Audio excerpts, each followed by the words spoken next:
مہدوی سماج میں مہدوی گھرانہ۔ آج دنیا کے پراشوب ماحول میں ہر انسان امن و امان، پیار محبت، عدل و انصاف کی تلاش میں ہے، لیکن سب کچھ معجزے سے حاصل نہیں ہوتا، بلکہ ہم اور آپ کو ہی قدم آگے بڑھانا ہوگا۔ سماج ہم اور آپ سے ہی بنتا ہے، لہٰذا آئیے ایک مہدوی سماج کی تشکیل کے لیے اپنے گھروں سے ہی شروعات کریں اور اپنے آپ کو امام کے لیے آمادہ کیجیے۔ مہدوی سماج آرگنائزڈ بائی مرکز فقہ و فقاہت، لکھنؤ۔ السلام علیکم بچوں، اٹینڈنس کے لیے ویڈیو کے ڈسکرپشن میں دیے ہوئے درس کوڈ کا استعمال کریں کہ جس کو آپ کے واٹس ایپ گروپ پہ بھیجے ہوئے اٹینڈنس فارم میں فل کرنا ہے۔ اپنے سوالات کے لیے ویڈیو کے کمنٹ باکس کا استعمال کریں۔ یاد رہے انہی دو طریقوں کو آپ کو ڈے 1 سے لے کے آخری دن تک فالو کرنا ہے۔ آئیے اب آج کے درس کی طرف چلتے ہیں۔ اعوذ باللہ من الشیطان اللعین الرجیم، بسم اللہ الرحمن الرحیم۔ الحمد للہ رب العالمین، الصلاۃ والسلام علی رسولہ الکریم وعلی آلہ الطیبین الطاہرین المعصومین، ولعنۃ اللہ علی اعدائہم اجمعین من یومنا ھذا الی قیام یوم الدین۔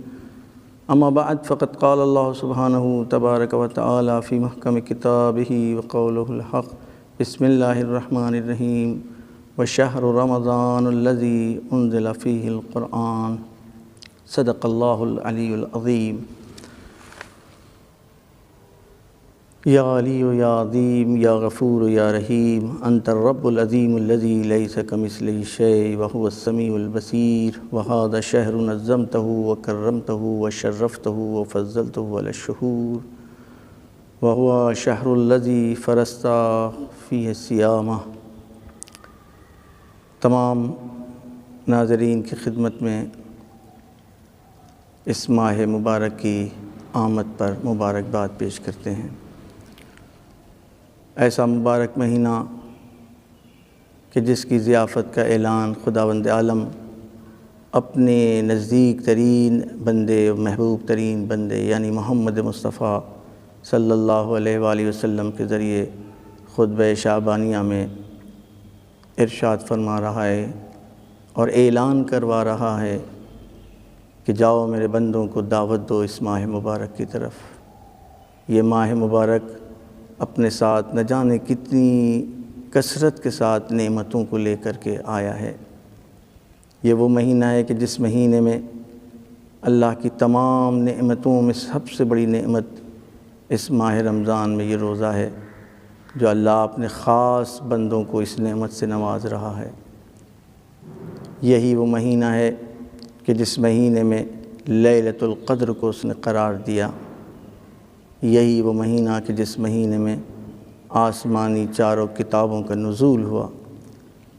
اسی مہینے میں آسمانی صحیفے جو نازل ہوئے وہ اسی ماہ رمضان میں نازل ہوئے ہیں۔ یہ وہ مہینہ ہے کہ جو امت کے لیے مخصوص ہے۔ رسول اکرم ارشاد فرماتے ہیں، ماہ رجب ماہ خدا ہے، ماہ شعبان میرا مہینہ ہے، اور ماہ رمضان میری امت کا مہینہ ہے۔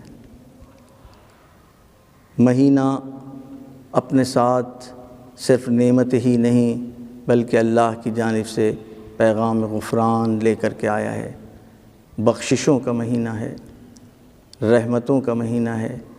اس مہینے کے لیے ارشاد ہوا کہ یہ مہینہ ایسا مہینہ کہ جس کی ابتدا رحمت خداوندی سے ہوتی ہے، جس کے ابتدائی دور میں اللہ کی جانب سے غفران کا اعلان ہو جاتا ہے، غفوریت کا اعلان ہو جاتا ہے، اور اپنے بندوں کو معاف کرتا ہے کہ جن سے گناہ سرزد ہو چکے ہیں۔ اور اسی مہینے کی آخری جو کیفیت ہے اس میں عتق من النار کے ذریعے سے سرٹیفکیٹ دیا جاتا ہے۔ اسی مہینے سے متعلق ہمارے امام، چوتھے امام صحیفہ سجادیہ کی 45ویں دعا میں آپ نے اس مہینے کو خطاب کر کے دنیا والوں کو اور ہم کو بتایا ہے کہ یہ مہینہ جب آتا ہے سلامتیاں لے کر کے آتا ہے، اور جب یہ مہینہ جانے لگتا ہے تو بھی سلامتیاں بانٹتے ہوئے جاتا ہے۔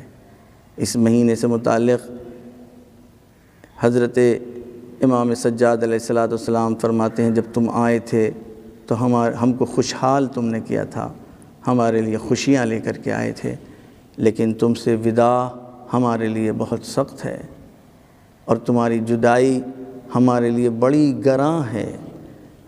یہ امام علیہ السلام نے اسی ماہ مبارک کو خطاب کر کے سلام کیا ہے، السلام علیک یا شہر اللہ۔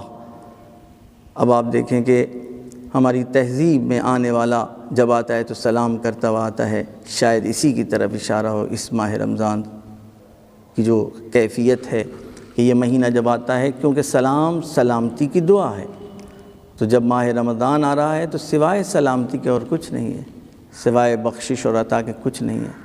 کیسی فضا ہوتی ہے عبادتوں کی، گھروں میں بچے اٹھتے ہیں، اپنے بڑوں سے کہتے ہیں امی ہم کو بھی جگائیے گا، اپنے بڑی بہن سے بچیاں کہتی ہیں چھوٹی بہنیں ہمیں بھی جگائیے گا۔ ان کو سحری کی لالچ نہیں ہوتی ہے، ان کو کھانے کی لالچ نہیں ہوتی ہے، بلکہ اس ماہ مبارک کی فضا ایسی ہے، سحری کا وہ نورانی ماحول ہوتا ہے۔ اس لیے روایتوں میں آیا ہے کہ تم سحری کے وقت ضرور جاگو، چاہے ایک رطب کے ذریعے، ایک کھجور کے ذریعے تم سحری کرو، ایک گھونٹ پانی پیو۔ یہ گویا مہربان جیسے باپ، کریم ماں جیسے اپنے بچوں سے محبت کرتی ہے، اس سے لا کہا گنا زیادہ خدا اپنے بندوں سے محبت کرتا ہے، رسول اپنی امتیوں سے محبت کرتا ہے، امام اپنے معمومین سے محبت کرتا ہے اور اپنے چاہنے والوں سے محبت کرتا ہے۔ یہ اس کی طرف اشارہ ہو رہا ہے کہ دیکھو سحری میں جاگنا ضرور، سحری میں تم اٹھنا، ایسا نہیں کہ میرا پیٹ بھرا ہے تو ہم نہیں اٹھیں گے، نہیں، بلکہ سحری کی فضا جو ہے وہ خداوند عالم کا جو دسترخوان جو بچھا ہے، جس ضیافت کی ابتدا اور آغاز سحری سے ہو رہا ہے، یہ اس چیز کی طرف اشارہ ہے۔ خطبہ شعبانیہ میں رسول اکرم ارشاد فرماتے ہیں کہ یہ وہ مہینہ ہے کہ جس میں تم کو اللہ نے دعوت کے لیے بلایا ہے، اور اس کے بعد کہا نومکم فیہ عبادہ، اس مہینے میں اگر تم سو جاؤ تو تمہاری نیند عبادت ہے۔ انصاف سے بتائیں، عبادت انسان سمجھتا ہے نماز کو، روزوں کو، عبادت سمجھتا ہے سخت سے سخت اس سفر کو کہ جو حج کی صورت میں جاتا ہے، وہ سب ہے، لیکن ماہ رمضان میں دریائے سخاوت اس طریقے سے جوش مار رہا ہے، اس طریقے سے اس میں جوالانی کا عالم ہے کہ اعلان ہو رہا ہے اللہ کی عطا کا کہ نومکم فیہ عبادہ، تمہاری نیند اس مہینے میں عبادت ہے۔ اس کے بعد اسی خطبہ شعبانیہ میں ارشاد ہو رہا ہے انفاسکم فیہ تسبیح، تمہاری سانسیں جو یہ آتی اور جاتی ہیں یہ اس مہینے میں تسبیح ہیں۔ اگر ہم اپنے آپ سے تسبیح پوچھیں کہ تسبیح کسے کہتے ہیں تو ہمیں تسبیحات اربع کی صورت میں ایک رکن انجام دینا پڑتا ہے، ایک عبادت، ایک عمل ہے جو معمولاً تیسری اور چوتھی رکعتوں میں ہم پڑھتے ہیں سبحان اللہ والحمد للہ ولا الہ الا اللہ واللہ اکبر۔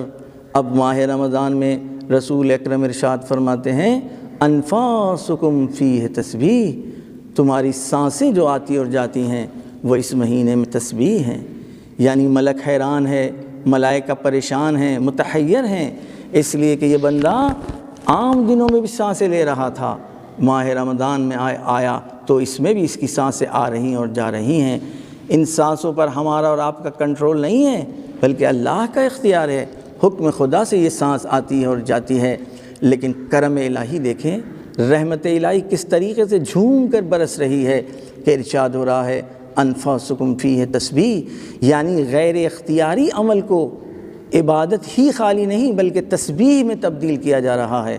تو اگر اس مہینے میں کوئی تسبیح اٹھا کر اپنے ہاتھوں کو جنبش دے، اپنے لبوں کو جنبش دے اور پھر تسبیح کے دانوں پر اس تسبیح کی تلاوت کرے سبحان اللہ والحمد للہ ولا الہ الا اللہ واللہ اکبر، تو پھر آپ بتائیں پھر کتنا ثواب ہوگا، کیا ملک لکھے گا۔ اس لیے کہ جب سانسوں کو تسبیح بنا دیا گیا ہے تو پھر جب کوئی بندہ اختیاراً اس ماہ مبارک کی راتوں کو جاگے، مصلی عبادت پر بیٹھا ہو اور اس کی زبان مبارک پر خدائے مبارک کا نام ہو سبحان اللہ والحمد للہ ولا الہ الا اللہ واللہ اکبر، تو شاید یہ حدیث بڑھ کر کے سہارا دے الصوم لی وانا اجزی بہی، اے میرے بندے تو نے روزہ میرے لیے رکھا ہے، اب اس مہینے میں تیرے اس عمل کی جزا میں اپنے ملائکہ سے نہیں دلواؤں گا، اپنے فرشتوں سے نہیں لکھواؤں گا، بلکہ اب تیری جزا، تیرے اس عمل کی جزا میں دوں گا۔ بعض عرفاء نے اس حدیث کی جو تلاوت وہ اس طرح سے کی ہے، الصوم لی وانا اجزا بہ، اے میرے بندے تو نے میرے لیے روزہ رکھا ہے، میں اب اس عمل کے مقابل میں خود تیری جزا ہوں۔ یا میں اگر آسان لفظ میں کہوں کہ ماہ مبارک میں بندہ خدا سے کہتا ہے میں تیرے لیے ہوں، تو آواز قدرت آئی ہے، اے میرے بندے اگر تو نے اپنے آپ کو میرے لیے مخصوص کر دیا ہے تو پھر ہم تیرے لیے ہیں، تو زبان تو کھول، کہہ تو صحیح کہ تجھے کیا چاہیے ہے۔ پھر بندہ جب زبان کھولے تو کہے مجھے کچھ نہیں چاہیے، مجھے تو تیری رضا چاہیے، مجھے تیرا قرب چاہیے، مجھے تو تیرے نمائندوں کی رضا چاہیے، ان کی الفت چاہیے، ان کی محبت چاہیے، ان کی چاہت چاہیے ہے، اور ان کی مہربانی چاہیے۔ اور یہ وہ مہینہ ہے کہ جس میں یہ ساری چیزیں جمع ہو گئی ہیں۔ آپ دیکھیں کس طریقے سے ہمارے چوتھے امام نے اس فضا کو ہم تک پہنچانے کی کوشش کی ہے، اور اس انداز سے آپ نے اس ماہ مبارک کو خطاب کیا ہے۔ اس ماہ مبارک کی جو اہم ترین فضیلتیں ہیں وہ تمام روائی جو کتابیں ہیں آپ اس میں اٹھا کر کے دیکھیں۔ کہتے ہیں اولیاء خدا کی عید ہے یہ مہینہ، ایک ہماری عید ہوتی ہے، ایک اولیاء خدا کی عید ہوتی ہے، خدا کے خالص بندوں کی عید ہوتی ہے۔ ماہ رمضان آتا ہے تو امام فرماتے ہیں کہ یہ اولیاء خدا کی عید ہے۔ اب اللہ کا کرم نہیں تو کیا ہے، جب یہ ماہ مبارک ختم ہوتا ہے تو آواز قدرت آتی ہے، ہم نے تمہارے لیے ایک دن کو عید قرار دیا ہے۔ یہ وہ دن ہے کہ جس دن تم کو تمہارے عبادتوں کی جزا ملے گی، ملک کو بھیجیں گے، ملائکہ کی ایک قطار ہوگی جو آواز دے رہی ہوگی، آؤ آؤ اے اللہ کے بندوں، آج خداوند عالم تم کو تحفوں سے نوازنا چاہتا ہے۔ روایتوں میں آیا کہ جس طریقے سے روز محشر لوگوں کو قبروں سے اٹھایا جائے گا آواز قدرت کے تحت کہ چلو میدان محشر میں جمع ہو، اسی طرح روز عید الفطر میں عید کے دن جب ہمارے روزے دار 30 اور 29 روزے رکھ کر کے عید کی آذان کی آواز سننے کے بعد جب اپنے گھروں سے نکلتے ہیں تو تعبیر یہ ہے کہ آواز قدرت ہے ملائکہ کے ذریعے کہ مائدہ الہی بچھا ہوا ہے، اللہ کا دسترخوان بچھا ہوا ہے۔ لہٰذا یہی ماہ مبارک اولیاء خدا کی عید قرار دیا جا رہا ہے۔ پروردگار ہمارے اعمال کے ذریعے ہم کو بھی انہی اولیاء کی فہرست میں قرار دے سکتا ہے۔ پھر ارشاد ہو رہا ہے، امام فرماتے تمام تاجر تجارت کے ذریعے سے فائدہ اٹھانا چاہتے ہیں، لیکن اللہ کو خطاب کر کے امام فرماتے ہیں میرے معبود میں نے اس مہینے میں تیرے ان روزوں کے ذریعے سے بہترین فائدہ اٹھایا ہے۔ فرماتے ہیں وَأَرْبَاحْنَا افضل ارباح العالمین، دنیا میں جتنے فائدے ہیں ان تمام فائدوں کے مد مقابل سب سے بڑا فائدہ ہم نے اس مہینے میں حاصل کیا ہے۔ اور اس کے بعد وداعیہ جملوں میں اس ماہ مبارک کو خطاب کر کے کہتے ہیں امام فَنَحْنُ مُوَدِّعُوهُ، ہم اس ماہ مبارک کو ودا کر رہے ہیں۔ ودا امن عزا فراقہ، ایسے لوگوں کی طرح سے ہم جدا ہو رہے ہیں، اور کیونکہ ایسے عظیم مہینہ ہم سے چھٹ رہا ہے تو اب اس کی جدائی ہمارے لیے سخت ہے، ہم اس کی جدائی برداشت نہیں کر سکتے ہیں۔ اور اس کے بعد فرماتے ہیں السلام علیک، اے اللہ کے شہر اللہ، اے اللہ کے وہ مہینے کہ جب تو آیا تھا تو میرے لیے سلامتیاں لے کر کے آیا تھا، اب جب تو جا رہا ہے تو بھی ہم کو سلامتیاں بانٹ کر کے جا رہا ہے۔ اے اللہ کے بندے، اے اللہ کے مہینے تیرے جانے سے میرے دل غمگین ہو رہے ہیں۔ اے میرے مونس، اے ہمارے ساتھی ہمدم، اے ہم کو مدد کرنے والے، جب آیا تھا تو کتنی خوشیاں لے کر کے آیا تھا، اور آتے ہی تو نے مجھ کو خوشحال کیا تھا، لیکن اب تیرے جانے سے میں وحشت زدہ ہو رہا ہوں، میں تنہائی محسوس کر رہا ہوں، مجھ کو خوف آ رہا ہے۔ اور کیوں نہ وحشت زدہ انسان ہو جائے جب کہ اس مہینے میں اس کی نیند عبادت بنا دی گئی ہو، جب کہ اس مہینے میں اس کی آنے جانے والی سانسوں کو خداوند عالم تسبیح میں تبدیل کر رہا۔ اور اس کے بعد ارشاد السلام علیک یا شہر اللہ، یہ وہ مہینہ ہے کہ جس مہینے میں لوگوں کے دل نرم ہو جاتے ہیں، گناہوں سے انسان دور ہوتا ہے، اس کے گناہ کم ہوتے ہیں۔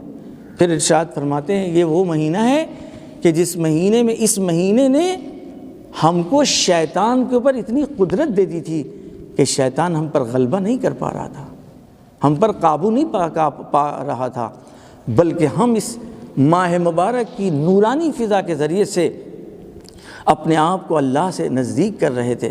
شاید اشارہ اس روایت کی طرف کہ اس مہینے میں شیطان کو جکڑ دیا جاتا ہے زنجیروں سے۔ یعنی کیا مطلب ہوا؟ مطلب یہ ہوا داہنی طرف دیکھتا ہے تو فضائے عبادت ہوتی ہے، بائیں طرف دیکھتا ہے تو عبادت کی فضا ہوتی ہے۔ خدمت خلق ہے یا عبادت خدا ہے؟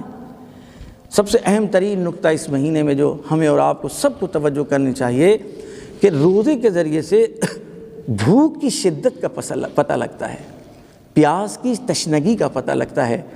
اگر گرمی سخت ہے تو ہم کو پتہ لگتا ہے کہ گرمی ہوتی کیا ہے۔ فلسفہ روزے کے سلسلے میں روایت میں آیا ہے کہ روزہ اس لیے واجب قرار دیا گیا ہے تاکہ مالداروں کو غریبوں کی بھوک کا احساس ہو جائے، بے مکانوں صاحبان مکان کو، دولت مندوں کو بے مکانوں کی اس فرقت، اس غربت کا احساس ہو جائے۔ اگر ان کے گھر میں اے سی لگے ہیں، پروردگار اس سے زیادہ ان کو نوازے، تو ان کو خیال رہے کہ ان کے محلے میں کوئی ایسا بھی پڑوسی ہے کہ جو ٹینوں کے اندر رہ رہا ہے، جس کے گھر میں ٹین کے ساتھ پنکھے بھی نہیں ہیں۔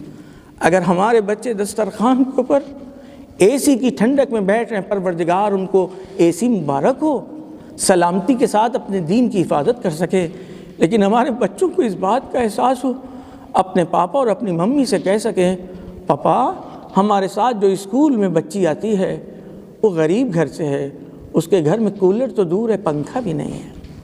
لہٰذا ماہ مبارک یہ مہینہ صرف اللہ کی عبادت کو ہم نہیں متوجہ کر رہا ہے، بلکہ خدمت خلق کی طرف ہم کو توجہ دیا۔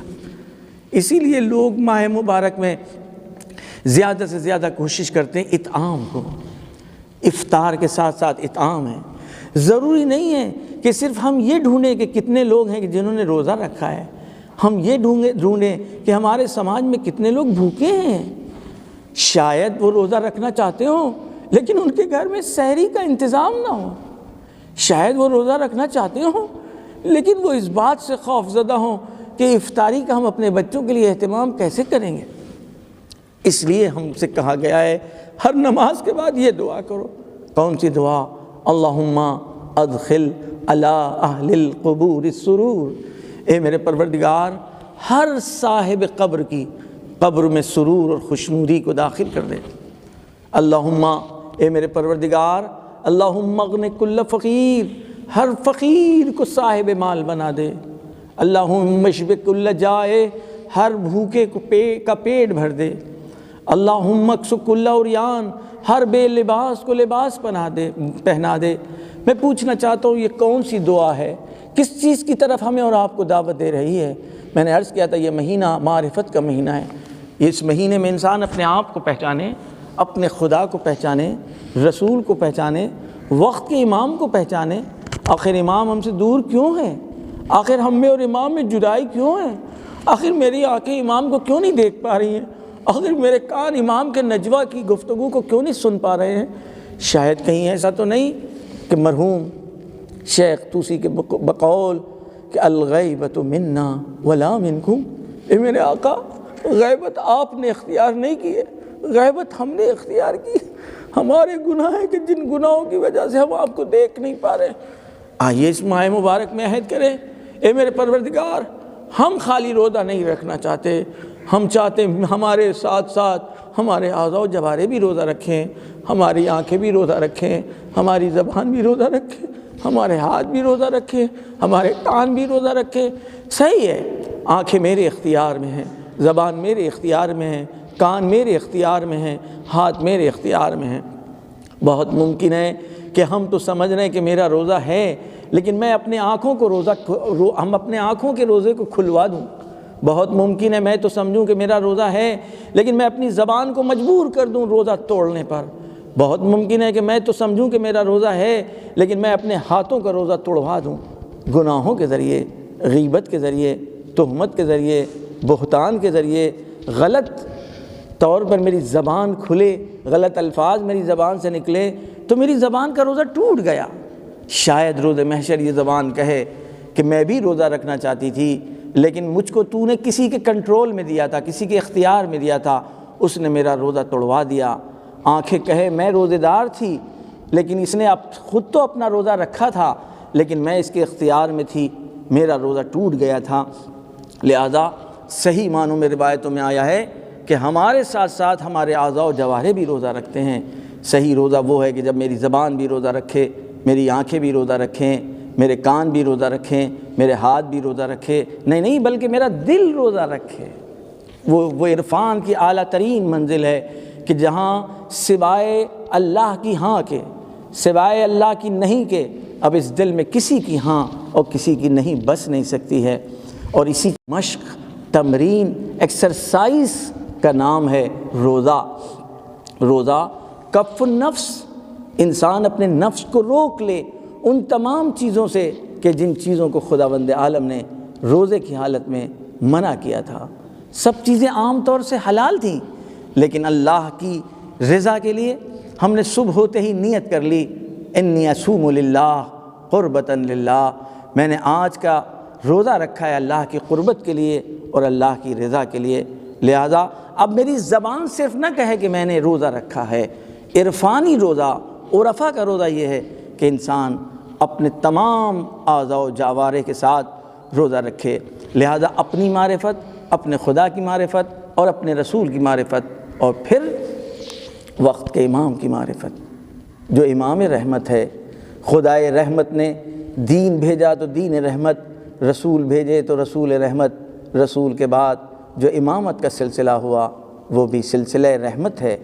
جن کی تربیت میں رہنے والے جو لوگ پلے، جن کی پرورش ہوئی، انہوں نے اپنے اخلاق رحمت کے ذریعے سے لوگوں کو مکتب رحمت سے نزدیک کیا ہے۔ لہذا ماہ رمضان میں ہم اپنے امام الرحمت اور امام الرؤوف کو خطاب کر کے کہتے ہیں اللہم کن لولیک الحجۃ ابن الحسن، اپنے پروردگار کو خطاب کر رہے ہیں اپنے اس امام کے سلسلے میں جو حجت خدا ہے، جو ہمارے اور اس کے درمیان واسطہ فیض ہے۔ اس مہینے میں وہ امام رؤوف ہے کہ جس کے ظہور کے لیے تاکید کی گئی ہے کہ ہم زیادہ سے زیادہ دعا کریں۔ ہم سے جو حکم ہے کہ ہر دن ہم یہ اللہم اغن کل فقیر، اللہم اشب کل جائع، اللہم اکس کل عریان، یہ جو ہم دعا کریں یہ صحیح معنوں میں دعا ہے امام کے ظہور کی۔ اس لیے کہ کب ایسا ممکن ہے کہ ہر بھوکے کا پیٹ بھرے؟ کب ایسا ممکن ہے کہ ہر پیاسے کہاں کو ہم سیراب کر دے؟ کب ایسا ممکن ہے کہ ہر بے لباس کو لباس مل جائے؟ کب ایسا ممکن ہے کہ ہر بے پناہ کو پناہ ملے؟ کب ایسا ممکن ہے کہ ہر وہ انسان کو جو اصلاح چاہتا ہے اس کی اصلاح ہو جائے؟ ہاں ممکن ہے، وہ اس وقت ممکن ہوگا جب امام عدل آئے گا، حکم عدل سے آئے گا۔ خدائے عادل کے حکم کا انتظار کر رہا ہے، آنے کے بعد اس زمین کو عدل و انصاف سے بھر دے گا۔ کما ملئت ظلم جورا، جس طریقے سے ظلم جور سے بھری ہوگی، پھر اس سرزمین کے اوپر، اس کائنات کے اوپر، اس پوری پرتھوی کے اوپر سوائے لا الہ الا اللہ کچھ نہیں ہوگا۔ لا الہ الا اللہ کیا ہے؟ یعنی سوائے اس معبود کے کہ جو لائق پرستش ہے، اس کے علاوہ کوئی ایسا نہیں کہ جس کی پرستش کی جائے، اس لیے کہ سب کچھ اس کا دیا ہوا ہے۔ یہ زمین اس کی، یہ آسمان اس کا، ہم اس کے، ہماری زبان اس کی، ہم کو احساس بھوک وہ دینے والا ہے، احساس سیر تشنگی وہ دینے والا ہے۔ اس نے اتنی زیادہ ضیافت کا اہتمام کیا ہے کہ ہم کو بعد میں خلق کیا ہے۔ زمین کا فرش پہلے بچھایا، ہم کو بعد میں بھیجا، آسمان کا شامیانہ پہلے لگایا، ہم کو بعد میں بھیجا۔ اس نے بہتے ہوئے دریاؤں کو پہلے خلق کیا تاکہ جب ہم کو تشنگی کا احساس ہو جائے تو موجود ہو پانی، اس کو کن کی بھی ضرورت نہ پڑے۔ وگرنہ اگر وہ ہمیں پہلے خلق کر دیتا اور جب احساس تشنگی ہوتی اور پھر وہ کن کہتا، دریا خلق ہو جاتے۔ کہا نہیں، یہ ہمارے کرم سے دور ہے، ہماری عطا سے بعید ہے کہ میں اپنے بندے کو منتظر کرواؤں ولو در حد کن کی مقدار تک۔ اس کا رتبہ بلند ہے، ہم نے اس کو اصل خلق کیا ہے۔ ہم نے اس کی خاطر زمین و آسمان کو خلق کیا ہے، لہٰذا میں اس کو بتانا چاہتا ہوں اے میرے بندے، میں نے تم کو خلق کیا تو پوری کائنات کو تمہارے لیے خلق کیا، اور پہلے خلق کر لیا اس پوری کائنات کو، پھر تم کو بھیجا ہے کہ کسی بھی طرح کی تمہیں ضرورت کا احساس جو تمہارے اندر ہم نے رکھا ہے، ان ضرورتوں کو پورا کرنے میں تم کو انتظار کرنا نہ پڑے۔ ہاں، لیکن جب یہ معاشرہ اپنے امام رؤوف کو صحیح معنوں میں نہیں پہچان سکا تو خداوند عالم نے اپنی اس آخری حجت کو پردے غیب میں اٹھا کر کے محفوظ کر دیا۔ اب وہ سب دیکھ رہا ہے سب کو، لیکن ہم اس کو دیکھ نہیں سکتے۔ ہماری دعائیں اس کے ذریعے جائیں گی، اس کی دعائیں ہم تک پہنچ رہی ہیں۔ اللہ ہماری دعاؤں کو قبول کر رہا ہے تو انہی امام کے ذریعے سے، اللہ کی جانب سے جتنے فیوضات ہیں وہ اسی امام کے ذریعے سے۔ تو اب ہمارا اور آپ کا فرض ہے اس ماہ رحمت میں خدائے رحمت سے پوچھیں، اے پروردگار رحمت، تو نے وہ جو نمائندہ رحمت بھیجے ہیں ان کے بارے میں ہمیں کچھ بتا، جو کتاب رحمت بھیجی ہے اس کے بارے میں کچھ بتا، جو پیغام رحمت ہے اس مہینے میں اس کے بارے میں کچھ بتا۔ لہذا آنے والے دنوں میں آپ کے سامنے اس خدائے رحیم و رحمان نے جو کتاب رحمت کے ذریعے سے پیغام رحمت دیے ہیں عالم انسانیت کو، اس پر گفتگو کی جائے گی۔ اس رؤوف، اس رحمان، اس رحیم نے اپنی اس کتاب پاک کے ذریعے سے جو پیغامات، جو میسیجز دیے ہیں، وہ جز محبت، پیار، انسیت، کرم، عطا، انسانیت، رحمت اور کچھ نہیں ہے۔ لہٰذا اس نے جس کا انتخاب کیا اس کو رحمت بنا کر کے بھیجا۔ اس کی آغوش کو جب سجایا تو سب سے پہلے بیٹی عطا کی، وہ بیٹی کے ذریعے سے اس کی نسل رحمت بڑھی اور چلی۔ تو اب انصاف سے بتائیں کہ اس کی تعلیم کردہ یہ جو ہمارے سامنے تہذیب ہے، اس کی پیش کردہ تہذیب، اس کی پیش کردہ یہ تمدن جس کو شریعت محمدی اور قانون محمدی کہتے ہیں، اس میں سوائے محبت کے اور کچھ نہیں ہمیں ملے گا۔ اب ہمارا اور آپ کا کام ہے کہ ہم اس پیغام رحمت کو پہلے خود اچھی طرح سمجھیں، پھر عالم انسانیت تک اپنے عمل، اپنے کردار اور اپنی گفتار کے ذریعے سے اللہ کے پیغام رحمت کو عام کریں اور دنیا تک پہنچائیں، تاکہ ہم اپنے ملک ہی میں نہیں بلکہ پوری سرزمین پر پیغام انسانیت کو پہنچا سکیں۔ اس لیے کہ وہ پیغام بھیجنے والا اور پیغامبر بھیجنے والا خالق انسان اور خالق انسانیت ہے۔ سب سے بڑا اللہ کی بارگاہ میں وہ ہے کہ جس نے خدمت خلق کے لیے کچھ کیا، انسانیت کے لیے کچھ کیا، محبت کے لیے کچھ کیا۔ یہی وجہ ہے کہ حدیثوں میں آیا ہے کہ حل الدین الا الحب، آیا محبت کے علاوہ بھی کچھ اور ہے دین میں؟ خدا کی بارگاہ میں دعا ہے کہ پروردگار ہم سب کو توفیق دے کہ اس ماہ رحمت سے زیادہ سے زیادہ ہم خود فائدہ اٹھا سکیں اور دوسروں تک فائدہ پہنچا سکیں۔ اللہم کن لولیک الحجۃ ابن الحسن صلواتک علیہ وعلی آبائہ فی ہذہ الساعۃ وفی کل ساعۃ ولیا وحافظا قائدا وناصرا ودلیلا وعینا حتی تسکنہ ارضک طوعا وتمتعہ فیہا طویلا۔